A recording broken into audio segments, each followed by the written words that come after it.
So last weekend I installed this yellow sun cloth shade structure. It's a Patio brand in my backyard and I am loving it so far. It's perfect for right now with the coronavirus going around, being able to create some additional space in the backyard to be able to kind of stretch out a little bit at my home. So the one I'm reviewing now is the yellow one. It's very similar to this blue one. The blue one's actually 3 years old now.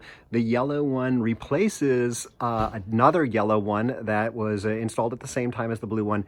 The previous one though was almost completely waterproof, whereas this one isn't. This one you can actually, water can drip through. Had our first storm this morning. It did hold down the sail a little bit, where there was a point where it was dripping here, but so much better than the last one. The last one, because it was waterproof, or almost completely waterproof, all the water would collect because we don't have a lot of angle here.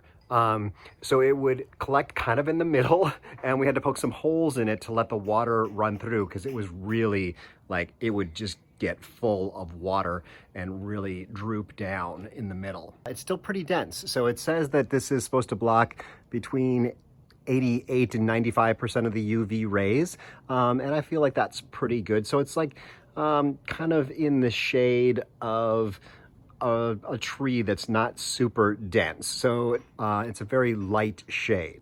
So the package comes with everything you need, except I switched things out because I don't like the that kind of white cloth rope that comes with it. So I went down to the hardware store and bought these metal. This is actually left over from the first one too, but you can see here some options for how you might be able to connect it.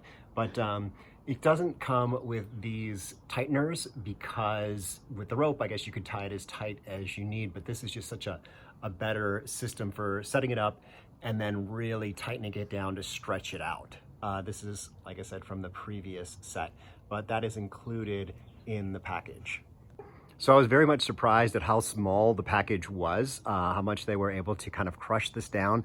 But I did notice it's about a week later and I'm still seeing the wrinkles, which I'm hoping will come out just over time.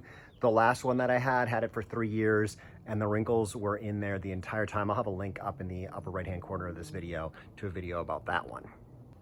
And I wanted to mention, from a design perspective, I find it much more interesting to have these sails kind of overlapping and not square to your house. So kind of at an angle and, you know, kind of different heights on all the different corners. I find is much more dynamic and interesting than just hanging everything kind of square to the house. But I'm here in Portland, Oregon, and it's a little overcast today, but on a sunny day, the back patio is pretty much unusable without this. And with this, it is just a wonderful place to spend the afternoon.